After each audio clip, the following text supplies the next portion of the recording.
Right. Now I want to do a quick check. So I'm looking at my attendee list. I'm going to ask Rebecca from the Lakeside team. Can you see if you can take yourself off mute and say hi quick? Hello. Good morning. Perfect. Thank you, Rebecca. Awesome. Well, with that, we are 21 people on the call. So everyone can see everything. Are we good to go? I think we are. Awesome. Well, thanks you guys for being here, and thanks all of you who are slowly joining the call today. I appreciate you all being here, and happy Women's History Month. It is March, it is Women's History Month, and we are kicking off today's Lakeside Chat to really embrace Women's History Month with the idea of getting 3 truly amazing female founders all together and telling a little bit about their story, and hearing a little bit about how they are going about leveraging their both from inspiration from the very beginning and using that inspiration all the way through the continuous momentum they are and the growth that they're experiencing as an organization as well.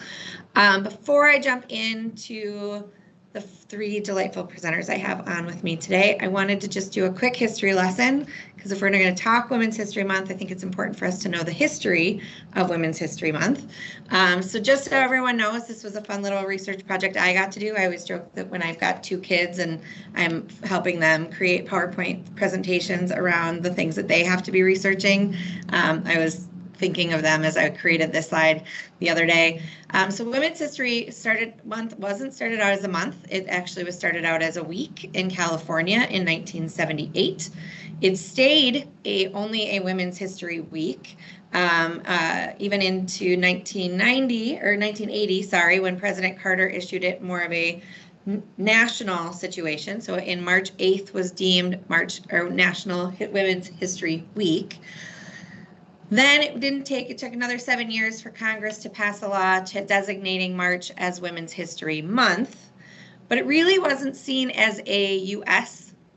approved thing. President didn't give his presidential blessing until 1995, when it was designated March was Women's History Month, and every president since then has continued to keep that designation. So let's keep that rolling going into this delightful presidential year. All right, so with that, I'm going to introduce myself and the 3 lovely women around me, and you'll get to know them throughout and get to know the organizations that they represent as well. I'm going to go in order here. So Kristen, you want to delightfully wave your hand and say hi. Kristen is, every time I say the word boss, it sounds weird, but Kristen is my boss, also my leader, and also has been an ongoing mentor for me for many years. So Kristen Nordling of Lakeside HR Group. Then next to her, we've got Kelly Pedersen, and she was very clear to remind me that I needed to make sure I keep all of the E's in the last name to keep the appropriate language going. Kelly is not only now a friend of mine, but as a female founder of Kaiser Wealth Strategies, she's also our neighbor here in Bloomington. And then last but most definitely not least, Miss Sally Mueller of Womaness. And we're going to learn a lot more about Womaness in terms of both the product that it provides as we think about Women's History Month, and what do we think about in terms of empowering women of all ages, and then really thinking a little bit more about their mission and vision as we talk throughout. Hi guys, I want to say a quick hi and say hi to each other. We jumped right in this morning. Yes, we did. Good morning, everyone. Thanks, Erin. Yeah. Well, I haven't done a panel like this yet. So this is the first Lakeside chat that we're doing with multiple voices. So keep me honest. I know, Sally, you asked if we should keep yourself off mute. Cut me off is what I'll tell you guys to do. I'm a talker by nature, as all of you well know. So cut me off if there's things you want to say, or if you want to interrupt. We want to keep this as much conversational as possible. And with that, I want to just do a quick reminder about how we want to set up these Lakeside chats. So today's agenda, just to kind of talk you through it, we're going to talk inspiration, we're going to talk mission, vision, values, we're going to talk about how they build a team I think that to me is the question I'm really excited to talk about, because I think there's this idea of this is your baby, right? This is your thing that you created, and now you have to find the people who are going to help keep that same kind of keep your baby safe, right? It's like picking a babysitter or daycare provider for your kid along the way. So it's that part of it. And then at the end of it, we want to make sure we're thinking about how we're keeping ourselves the momentum going. So the idea of knowing that you started this thing is great, and it's exciting to see the wheels keep running down the hill, but now we have to keep the momentum rolling, and how do we keep that rolling at the same time? For those of you that are on the call, and for those of you that haven't been on a Lakeside chat in the past, I want to just remind you that I try really hard to keep these as engaging as possible. So those of you that are already using chat, thank you, Sarah. Actually, I think it was Sarah K and Sarah M. So we want you to use those all of the chat features and all of the Teams features as much as possible. Raise your hand if you got a question. Turn yourself off mute if you really want to speak up. Use chat. I'll encourage you to use chat throughout as well. So use them all. We want to keep you guys as engaged in this process as much as possible. This is an encouragement of positivity and genuine curiosity. I don't think I don't know if any of the four of us recognize that we don't have all the answers here. So we are in a position where we're all learning from each other, as well as learning from those of you that are on the call. And at the same time, we recognize there's no right answer. There's no way, and that's okay. And we're okay to keep it that way throughout the whole conversation as well. But with that, I want to turn, the last one, I had one more bullet there, is information sharing and a conversation starting. So this is by no means, I refer to this as the ellipses at the end of the sentence. This is by no means a period. We want to keep this conversation going. And so I'll make sure that we engage with the rest of you as follow-up. You'll get the follow-up in terms of the recording. I'll get the webinar loaded to our YouTube channel so you can access it and share it with others. If there were pieces that you think will be important for you, I'll do a follow-up email to make sure you've got access to our content and the presenters' email addresses as well. So if you want to keep the conversation going beyond the webinar, we encourage you to do so. But with that, I want to get the room talking.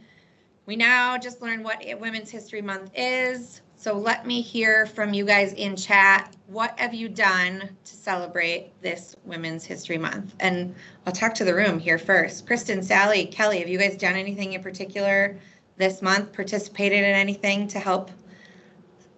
Yeah. It's been a busy month, and it's not over. Right? I know I personally have been involved in several panels. I did one at the University of Minnesota, which was really inspiring a few weeks ago.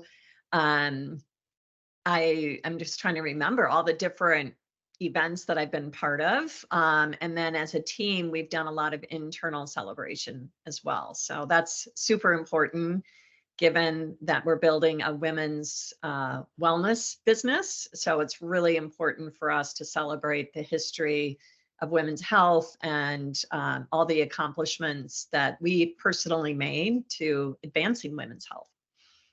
Yeah, thanks, Sally. Kelly, how about you? Have you done anything for Women's History Month thus far? Yeah, I've been trying to be more active this month, or just a little bit more, at least pointed of celebrating my fellow colleagues that are women business owners, and either promoting them on social media or making sure I'm seeing them or having a quick lunch or coffee with them to say, hey, great work on everything that you've done. So it's been fun. It's been actually a really good excuse to have lunch or coffee with someone. Agreed. I agree. Kristen, how about you?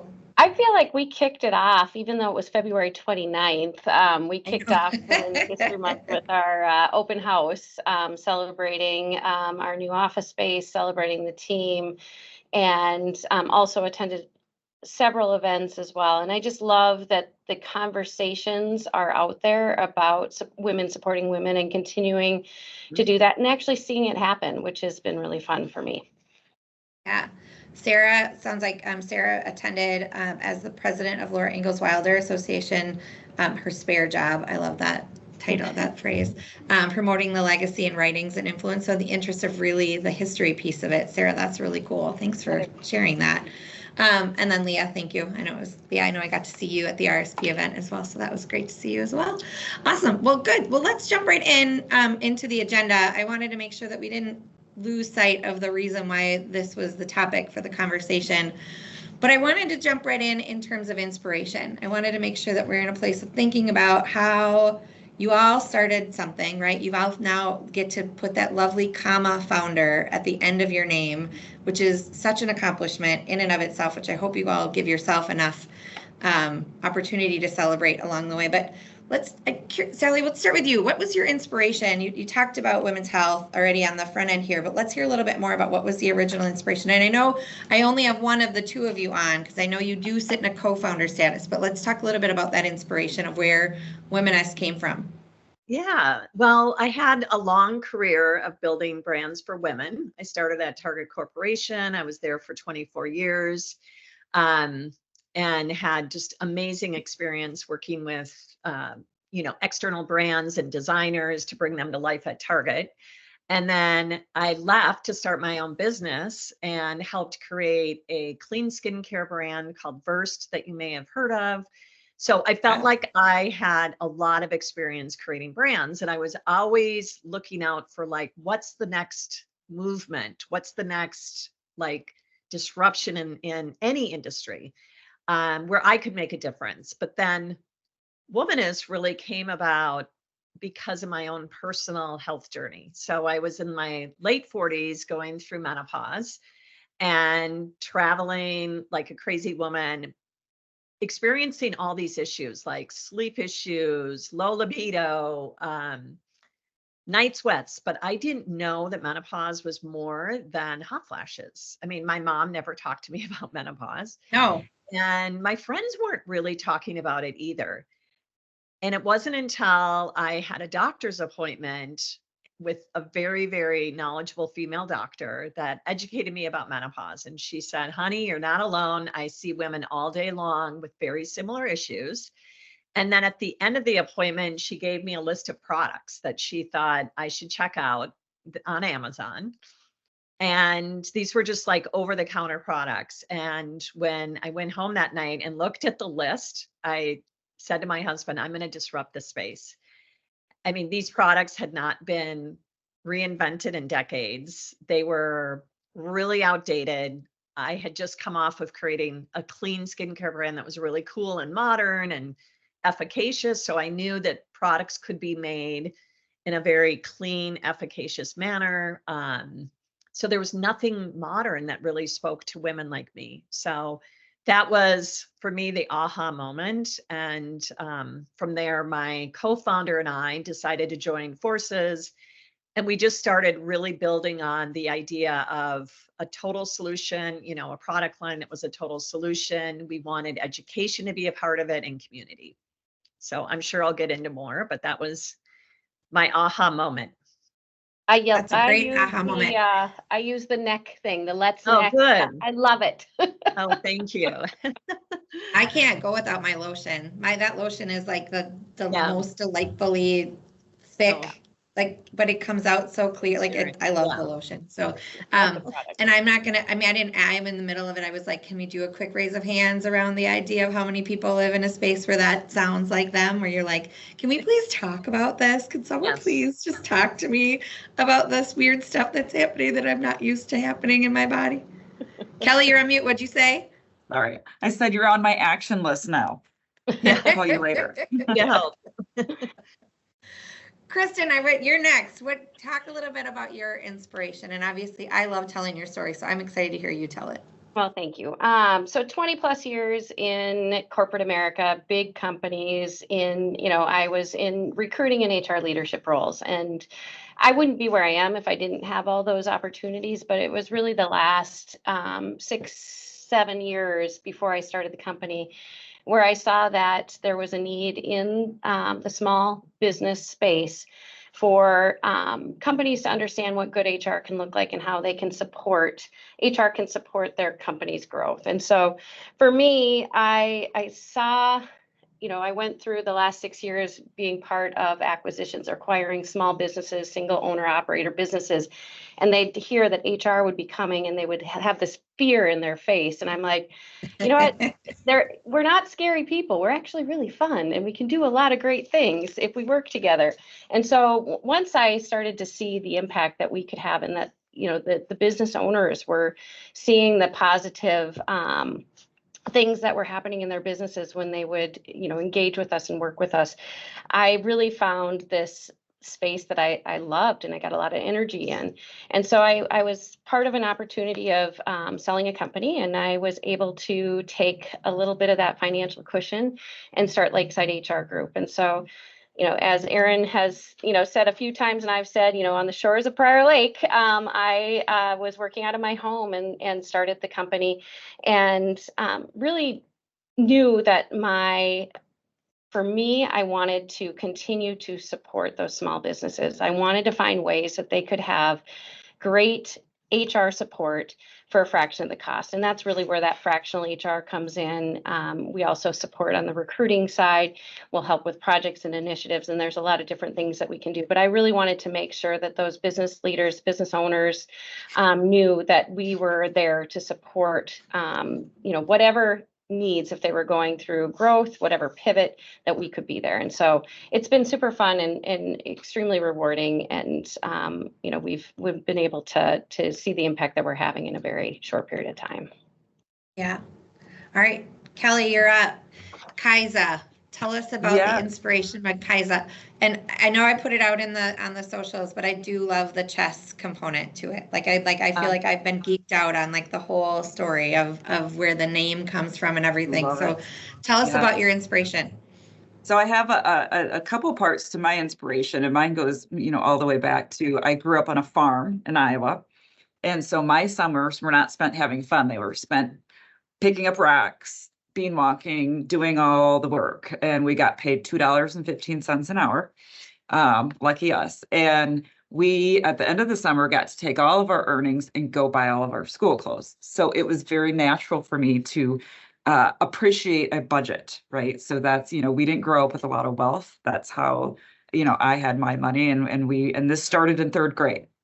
And so I had a very big appreciation for finance, and I knew I wanted to do something with that to help other people take care of their financial situation and own that. And so I obviously went into financial in the planning and investment strategies, and that's what Kaisa Wealth Strategies does, is we help people manage their wealth. And I grew up in a couple large accounting firms, basically, and I was growing up in a world of men managing people's finances. And I'm not blaming them, but it was a different mode of operations where every day I was asked about, what's our sales? How much are we selling? What assets are we bringing in? That was the goal. That was the number one thing. I was rarely ever asked, how is our client journey? How are we taking care of our clients? Are they feeling good about their financial situation? So, after about 8-10 years of getting asked that question, that was my other pivot point, was saying, I want to create a company where the sales isn't the goal. The retaining clients, helping clients, making sure that they have clarity and understanding of their personal financial situation is the goal. And that people are not numbers. Like their wealth situation is extremely important to them. People have worked really hard all their lives to accumulate what they have. And we want to help them with all facets of that. And that includes education and clarity. And if that means that sales suffers one year because we're attending to our clients, so be it. And so that's really where we created Kaisa. And I wasn't going to go into it right away, but I'm going to do it now, of where Kaisa came from. So Kaisa is the Roman goddess of chess. And instead of going out and telling people that we're financial advisors, because I think it can have a bad connotation, I've always said, what we do is like, think of your life as all your financial pieces like the board of chess. They do a lot of different things, and our job is to understand what every single piece does, how they interact together, and we come up with the strategies, and we try and think 10 steps ahead for all of our clients. And so, and that's my Kaisa goddess. Love that. Over my shoulder. I love it. That's awesome. Well, good. Well, let's move on. So obviously I could probably spend all day hearing more about inspiration, and I love, Sally, the word that I heard you say that I think falls into both what Kristen and Kelly said was the word disrupt, right? That there was this piece of being able to say, I saw a way to do it differently, and I wanted to make sure that I did it in a different way, right? So whether it was a full disruption that Sally talked about in terms of the modernization of the product, or Kelly, what you said in terms of being able to say, I wanted to make sure that the client had a different experience. I wanted to change the way that the experience looked like. And I think that that's really, it's great to chance to hear. And I think that that plays into all of the pieces that we bring together. With that, some of the pieces that we bring together are the mission, vision, values. And I think one of the things as I was hand selecting you as the people I wanted to talk to today, Kristen and I had a really great experience, obviously, when we started when I joined Lakeside to talk about mission, vision, values, and to feel like the mission, vision, values became a part of me and not just part of something that Kristen created. And so I wanted to talk a little bit with you guys around how your mission, vision, values, and pick which one, pick them all, whatever you want to go with, has served as a guide for you as you've continued to grow. Kristen, we're going to start with you. I've got you kicking this one off.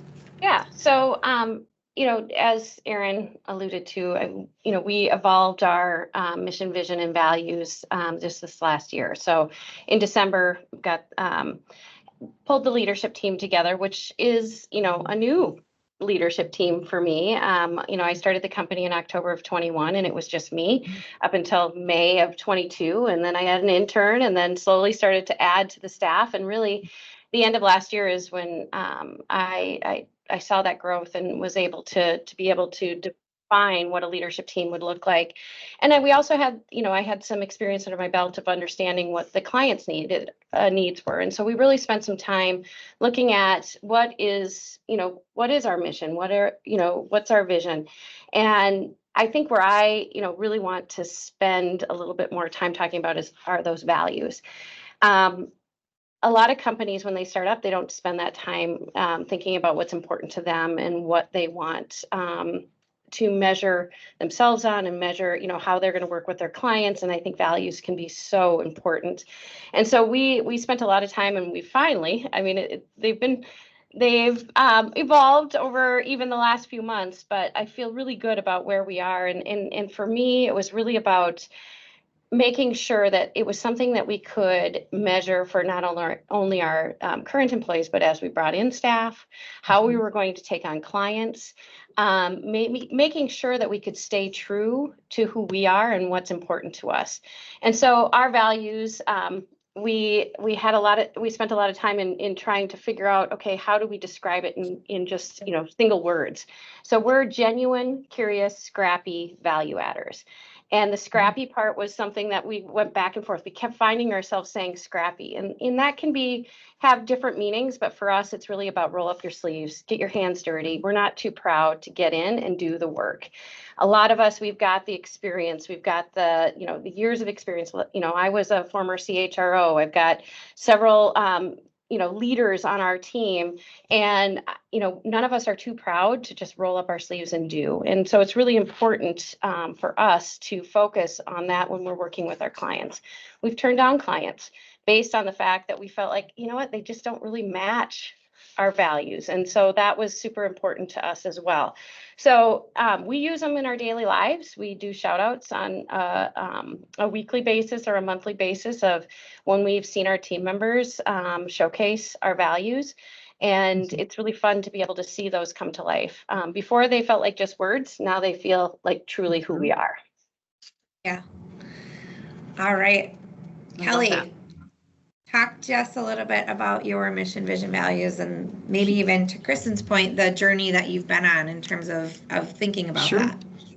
Yeah. So Kaisa is about 14 years old. And so while the mission has stayed the same, I think your ability to really be unwavering about some of your values can ebb and flow as you grow, right? And so when we started, we have about a 15-point client commitment at Kaisa. We want to make sure the experience for our clients, that they are getting everything that we promised them and they expected to get.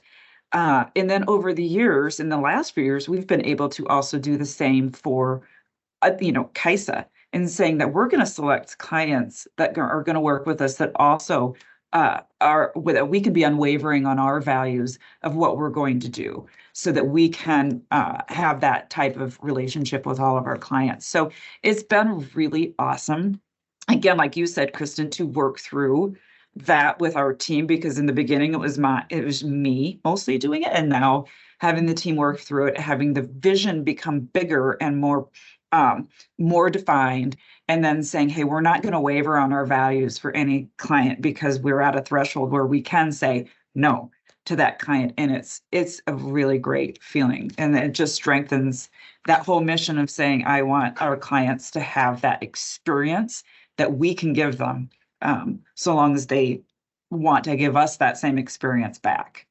So yeah. I can say that Kelly, having met Kelly and then having met now Ryan on your team too, right? We've been in like that 15-point piece of it is really important. Like you guys were like, it was like first conversation. Let's make sure this is in your hand. I want to make sure that you understand the experience piece of it too, which I think it shows the level of that unwavering commitment to it too, of being able to say, we want to make sure not just the clients that we're talking to, but any of our partners or any of the people talking about us are really, really clear on this is who we are. And I thought that was even in those initial meetings when you and I first met, I thought that was really, it showed sort of that like that grounding. I love that you say that because it's something that if you haven't experienced it, you don't know what you don't know, right? And you might be in another type of relationship that you're not getting the experience that you should. And it's really hard to tell someone that you should have this experience until they walk through it. So, and I'm going to guess that's a good softball to Sally, because you have to experience probably some of the things that going on with what she's giving people.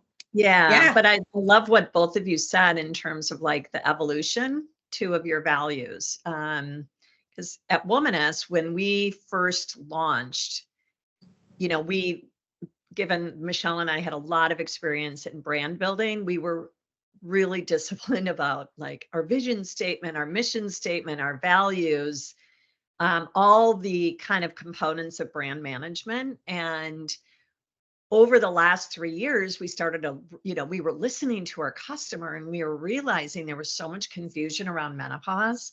And when we first launched, our tagline was menopause, meet your match. And it was like head on menopause, right? And I invariably would get emails from women saying, okay, I'm not in menopause yet. Can I still use your skincare? It's like, yes, you can.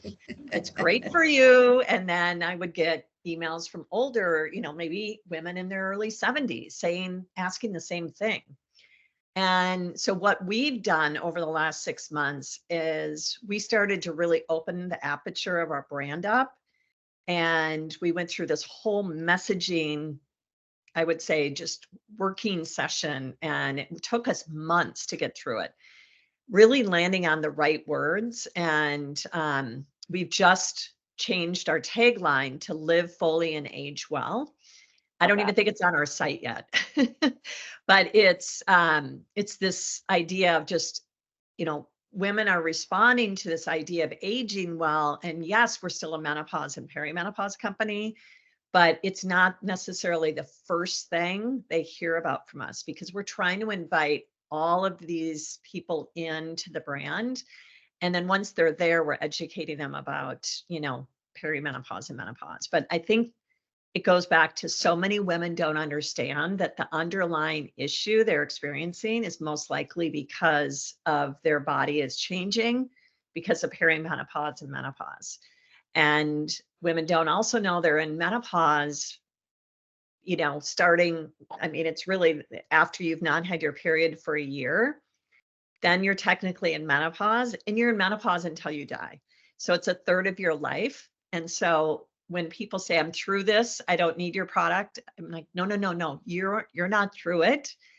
You keep evolving, and sometimes the symptoms keep changing. So that's just a little bit of background. But so what we've really kept to are the pillars of our brand. So clean products, education, and inspiration.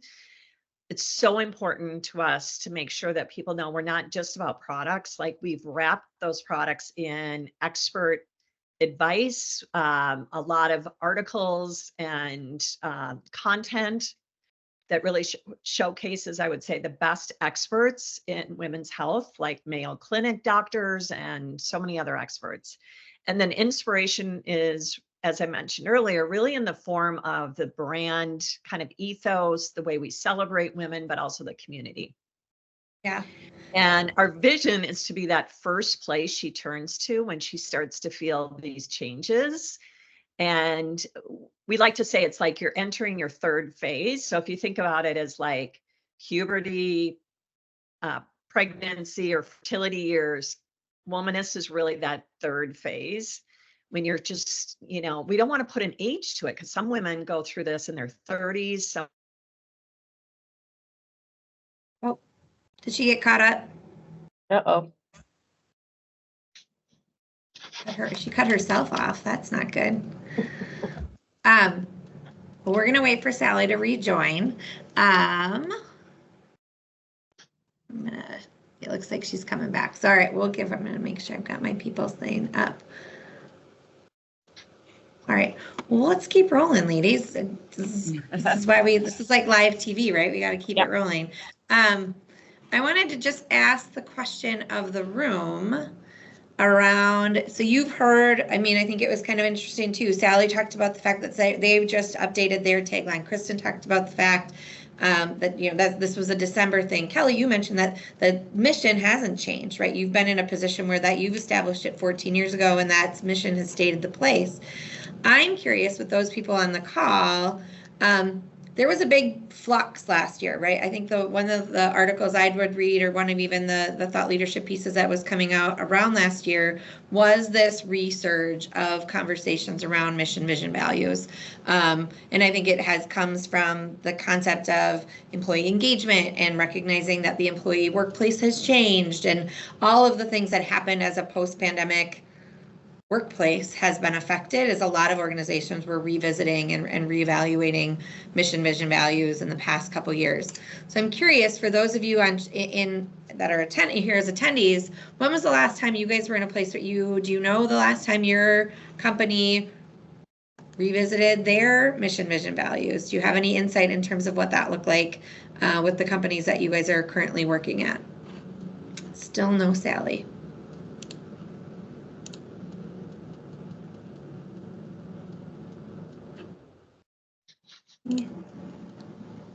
Come on, you guys. You were so chatty this morning. Now we've got you guys, and we started talking and you all got quiet on me.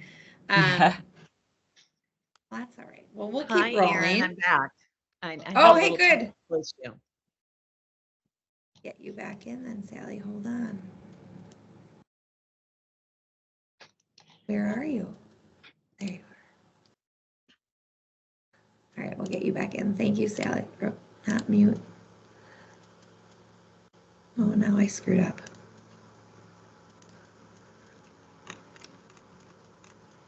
I'm curious, Kelly, do you use your values or your mission, vision, values for hiring purposes? Do you look at those?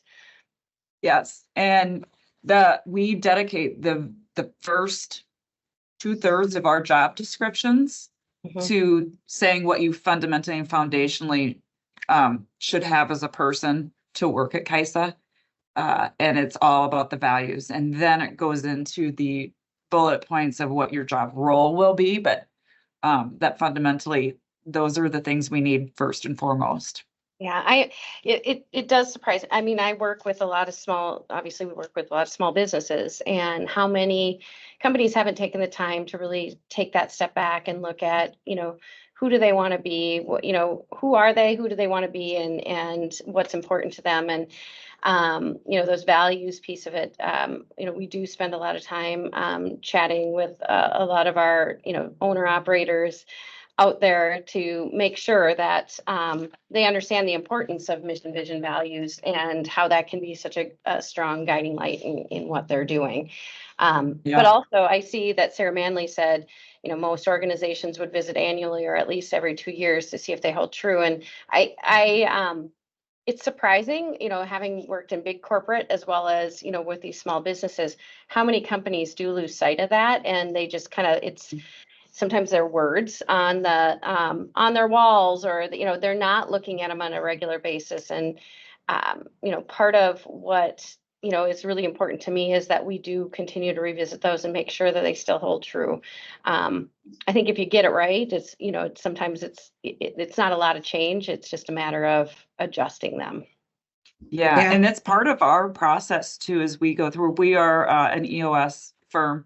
So as we're creating all of our, for the next year, all of our rocks and all of our goals and everything, every single one of the rocks or every one of the goals, every one of the projects has to roll up and support one of our values, one of the core values, whether it's the fiercely devoted to our client or providing, confidence and clarity to our clients.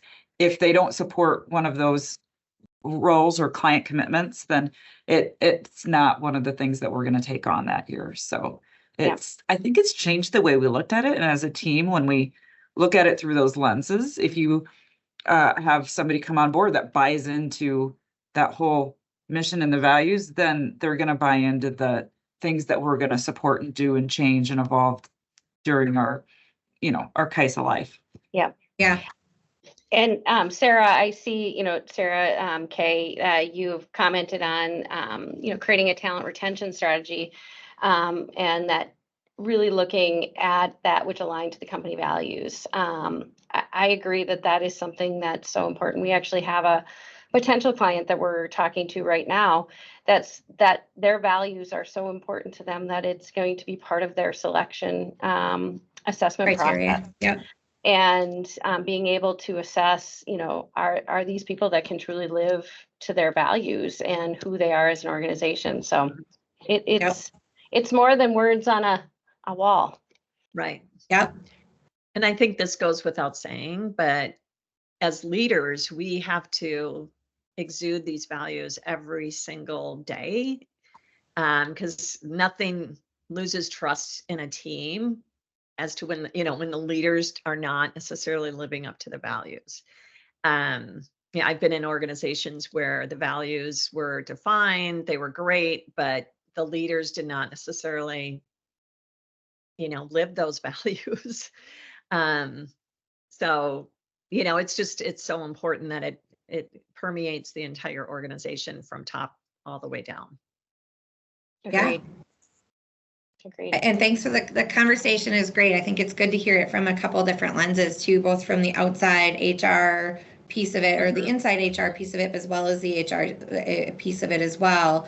Again, whether it's from the front end, to your point, Kristen, whether it's from that front end conversation before they're ever even an employee, right? Of making sure, and it's like Kelly showing up and handing them this is who we are, right? From the very beginning of the conversation and then leading that all the way through, right? Leading that through, making sure leadership lives it, making sure you show it, making sure you're embedding it into conversation and into materials as much as possible. It makes it feel more real when people are using it and using that language and finding ways to use the language. It makes it easier as well too. All right, let's move on. I want to talk about growth. So the conversation has sort of led into this the dialogue around from the front end, right? So Kristen, you brought it up with the client we're talking to in terms of them adding it to part of the front end conversation with the mission, vision, values.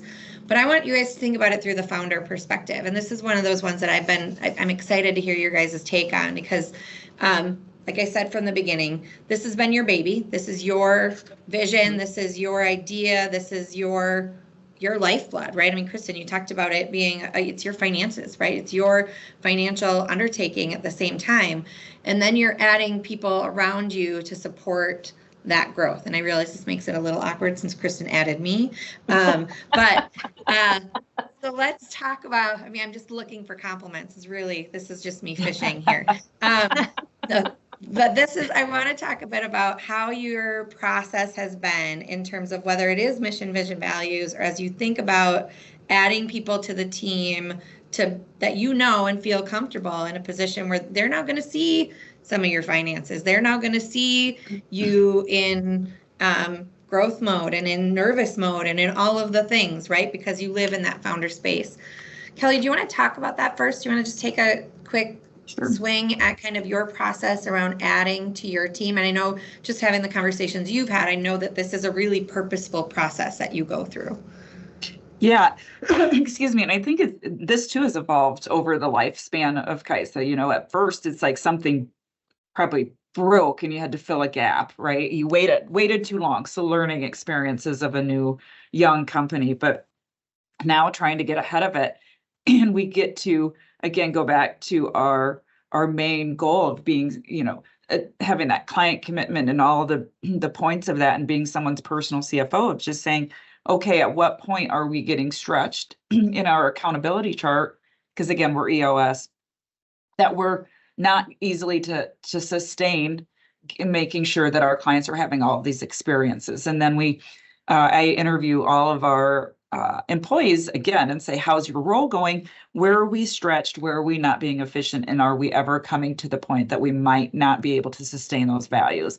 And we talk about what's missing and where we need to add the next seat, walk through the accountability chart and just say, okay, this is where we think we could really lift up our client experience if we add here. And so that's really the role we play now, or how we go about adding someone. Mm-hmm. Sally, how about you? Do you have a similar or different process that you guys have gone about in terms of how you've grown? Yeah, I mean, it is similar. I think, we're venture backed. So Michelle and I put in our own money to get the business started, and it was not a small amount. So much like Kristen and Kelly, I feel like I've got, my life on the line here. And then on top of it, we're answering to investors. We're under a lot of pressure to be profitable in the next year. But with that being said, the process we've taken is, we know what our goals are. We know, for example, we have to really focus on retention, customer retention, and all the things around loyalty. So we decide, can we hire a freelance person that really specializes in that to start? Or do we need to hire an employee that is also very specialized in this? Because every investor looks at the amount of headcount we have, and that number sticks in their head. So we have to be super, super careful about how many headcount we have. They're a little more forgiving on contractors, to be honest, than headcount. But what we have found is employees have a different level of commitment. They're so vested in the mission and the vision of the business that you get what you pay for, in a way. So we have chosen to just, take the grief from investors and actually hire people, especially for those key roles, because you can't put it's invaluable, right? When you have that level of commitment, the grit that it requires, the tenacity, and all of those things. There's a difference between what you get from, someone who's freelancing, who might have other clients to answer to, versus an employee that's fully dedicated. So that's how we start and go through the process of really aligning the values of the person, not just the expertise, but the way they conduct themselves and culturally to our value system. Yeah, it's interesting because, I joke all the time. I have no entrepreneurial bone in my body. I very clearly recognize that, I don't see myself as ever, but I really, really like the idea of being able to help someone else see theirs, right? Like being able to be the person so when you talk about that, that sort of the commitment component to helping someone else see it through, I can totally get that, because it's finding people. I really, truly, I have no interest in ever buying or starting my own thing, but I really like being a part of someone else's vision. Yeah. So with that, Kristen, why did you? Nice little softball there, Erin. No, it is. I think your story, Erin, and how you joined the team is a perfect example of that entrepreneurial spirit that founders sometimes need to have when they see an opportunity of bringing someone on the team that matches their values, they trust, that they know they've got it in them to be scrappy is the word I like to use. And so Erin was a great example of that, of how, I didn't have an open position. I knew sometime this year I wanted to hire someone on the business development side. I didn't know what that looked like. And, Erin and I started having a conversation, and next thing you know, she's on the team, and it, it was, for me, it just felt right. Now, that would I tell everybody to hire, that way all the time? No, but, when I look at my journey, and albeit it's been fairly short, starting in October of 21, I was always at the point where I was hiring when I felt stretched, like, okay, I can't keep doing this. I can't do all of this. And so I would bring someone on. And I've been very lucky. All the people that I've brought on, past and current, have been great fits for our values and for our organization, and they have added value to us very quickly. But that's, I knew going in that I couldn't keep doing that and then sustain that by just waiting to be stretched to add to the team. So the end of last year was really a big moment. And I will say there are moments where I, kind of took my breath away and caused a little bit more stress. And my acupuncturist loves me now because I go in and she's like, "You're stressed." I'm like, "Yes, I am." So I see her a little bit more regularly, but instead of waiting to that stretch point, I actually was more proactive in hiring. And it is a little bit of the, if you build it, they will come. And it is a little bit of having faith and confidence in yourself and the people around you. And so we did add to the staff before we were technically ready. And it has worked. And, we've hired the right people. We've made sure that we are, we're out there hustling and making sure that we're getting the work. Each one of us has, a vested interest and a commitment to making sure that we're all successful. And there is something about, being able to be successful with each other and celebrate those wins that has been really fun. And so, I made that conscious decision. Well, Erin was a little unconscious because I didn't know. I'm like, oh, I knew I was going to hire in 2024. But it was one of those that I'm like, I can't keep doing this and reacting to being stretched. I needed to be able to be more proactive and thoughtful on that process. All right, so we've got our first, I think, brave person. Dan just asked a really great question in the chat, and I'm going to make him ask it himself to make sure I don't say it wrong. So Dan, you want to take yourself off mute and ask the question? Great. Thanks, Erin. I appreciate it. So, this has really just been some incredibly fascinating and eye-opening conversation. So I thank you all. It's been a great learning. As there's always that moment when starting a business, you kind of stand there and going, what in the world am I doing? Am I nuts? Am I, losing what mind I have? How is this ever going to succeed? So how did you overcome that? How did you strike a balance to say, that's always going to be in the back of my head because, the economy can tank, things can happen. So just curious about how you overcame that. And I thank you all very much again. Thanks, Dan. All right, I'm going to go. Kelly, you want to take that one first? Kind of, you only just because you've got them. I think you've got the most tenure with the title, with the idea of being a Kaiser founder. You get the 14-year time frame. So do you want to talk about how you overcome your fear factor of what the heck am I doing here? Yeah, I mean, I'm trying to think of what the right answer is. I mean, there's no right or wrong, but I think it was just, I believed in it so much that I knew if I just did my best, I knew it could happen. And I started off, when I started doing budgets or goals, etc., I was terrible at making, the BHAG or the big, huge goal. I just made small, very conservative goals and agenda and just made sure I could hit them, and never tried to outpace my own self. And we have an award here at Kaiser. It's called the Bulldog Award. And it's just somebody who goes above and beyond and just doesn't give up on something because it's the right thing to do. And we hand it off every so often when we see somebody bulldog something. I think that just came from my personality of just not letting it fail. And it might be just a type A trait or not, I'm not sure. But I mean, to start my business, I sold everything. You know, I was 29 years old. I sold my Roth, my IRA, did everything a financial advisor would tell you not to do. And started my business. I took a loan from my parents. Yeah.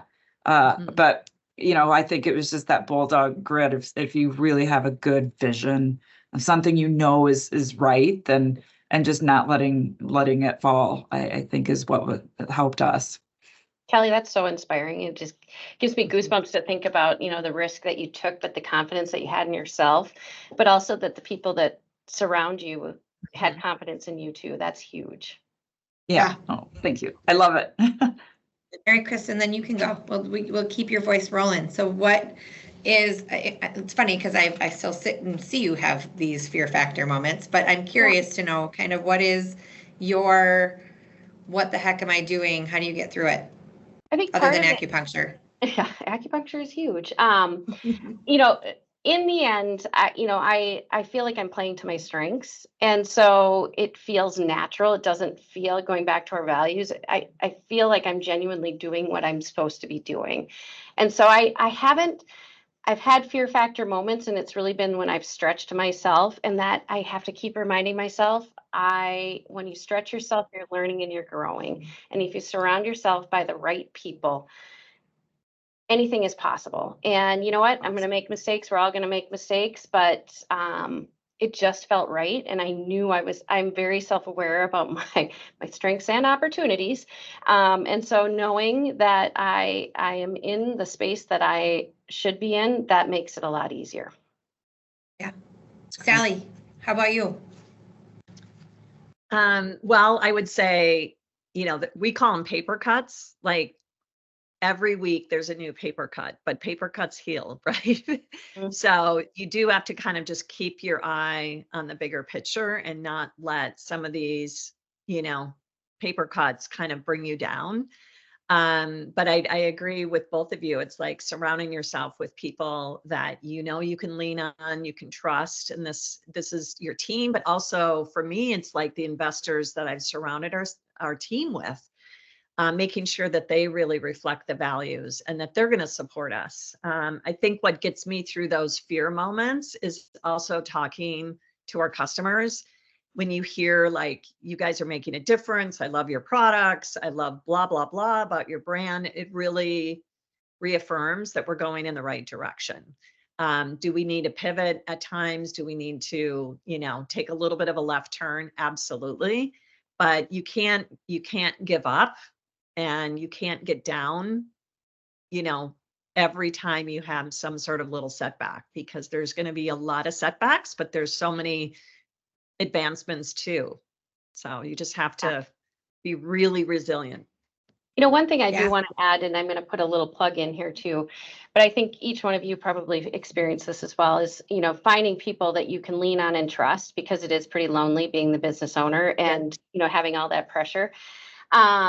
But you know, the plug that I would say is, you know, I very early on, there between mentors, but also entrepreneurs organization, I joined that very, very early on, and that has been a lifesaver. So those moments where I feel like, oh my God, I'm so alone, I don't know what to do. Am I going to, you know, whatever the question may be, you know, knowing that I have a group of people that have been there, done that, or maybe even experiencing it themselves right now is huge. And so having that network has been huge for me.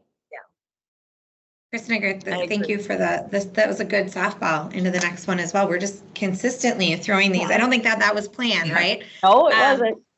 But how do you keep momentum? And I, honestly, Kristen, when I thought about this question, I thought about how well you surround yourself in being able to find yourself in places of vulnerability, to be in a place where you're saying, I'm going to take that question to these people because they'll have advice for me, or being in a position to say, I don't know it all, was kind of my brainchild around even posting this question as a whole.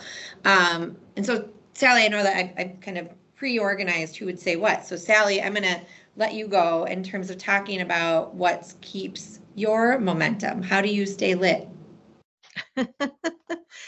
I think it is being out and interacting with fellow founders, just networking. I was just at South by Southwest as an example, and met so many amazing doctors and women that are making a difference in this, I call it a movement around women's health and midlife.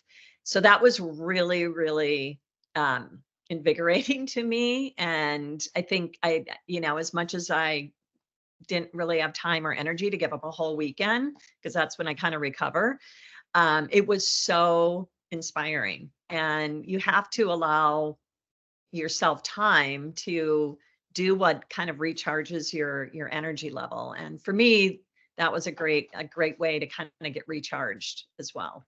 Just be around people in the industry.